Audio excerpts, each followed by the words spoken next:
Hey everybody, thanks for tuning in to my new video series on home maintenance. I'm Lesley Salman with LPT Realty, and today I'm joined with Tom Hall of Vision Lawn and Landscape. Thanks for coming in and helping me out with this one. Sure, thanks for having me. Do you want to talk a little bit about what types of services you provide? Yeah, we're local to the Haymarket, Gainesville area. We do work all over Northern Virginia, but primarily we do a lot of hardscapes and a lot of outdoor lighting, creative planting, things like that. Tom, he's very humble. He won't say this himself, but he is the best, total perfectionist. He always makes sure that things are never cutting corners, takes such pride in his work.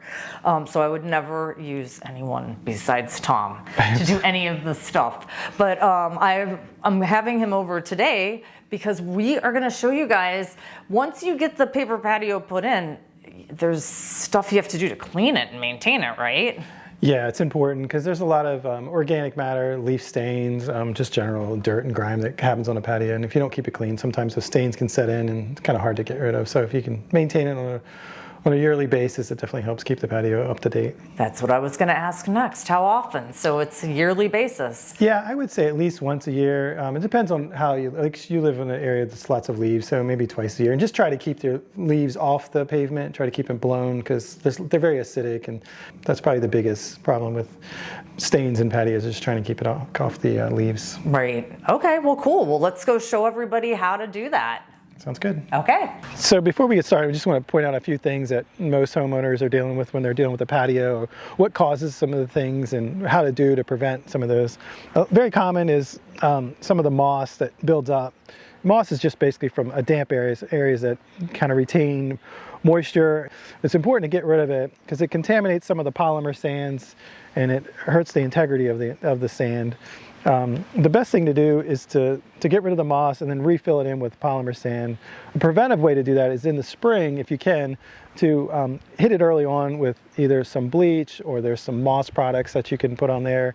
If you have access to some pool shock, works very well. Be careful with that because it is very caustic. And then try to, after that, be sure to re-polysand, because if you don't put the polysand, sometimes the pavers can loosen up or fill in with weeds, and weeds are something we're trying to prevent, and that's what causes, that's what helps with the polysand. It keeps the weeds down to a minimum.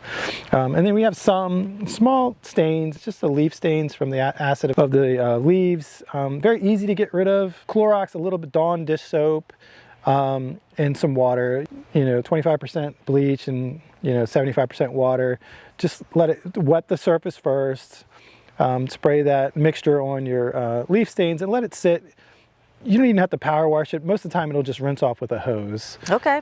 So those are really easy minor things, but you just keep it clean and spray some of that stuff. If you can hit it in the spring, it'll really save you a lot of issues later on in the year. A lot of headaches. Yeah, well, not headaches, but it'll definitely keep your cleaning to a minimum.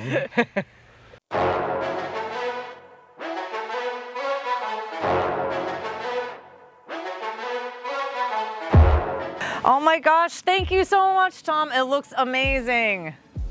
Yeah, it came out really well. We didn't have too much stains. This is a product we installed. It's called Unilock. It's a manufacturer. And the good thing about this is a finish called Enduro Color, so it helps resist some of the stains. It's a tighter mix, cement mix, so it really helps keep the pavers clean and helps keeps the stains from setting in. So selecting a paver from the very beginning helps, but if you already inherited a patio, then you have to work with what you got. But overall, and then after everything's finished and dry, we'll come back in and reapply any poly sand that might have been blown out. Some of the moss that we had to take care of, that'll need some adjusting. One tip on the polymer sand, you have to make sure you get the old polymer sand out when you're reapplying some of the areas. Not everything, but where you're putting it, you want to try to extract some of that poly sand out, because new polysand doesn't stick to old polysand. You need at least a 1/4 of an inch or 1/8 of an inch depth to be able for that polysand to sit down in the joint to work. Sounds like another video coming. Oh no. All right, well thank you so much. Yeah, this has been a great video. I hope everybody learns a lot from Tom, and if you need a hardscape or anything to do with landscaping, this is your guy. All right, thanks so much. I appreciate it, Lesley. You're welcome. Alrighty.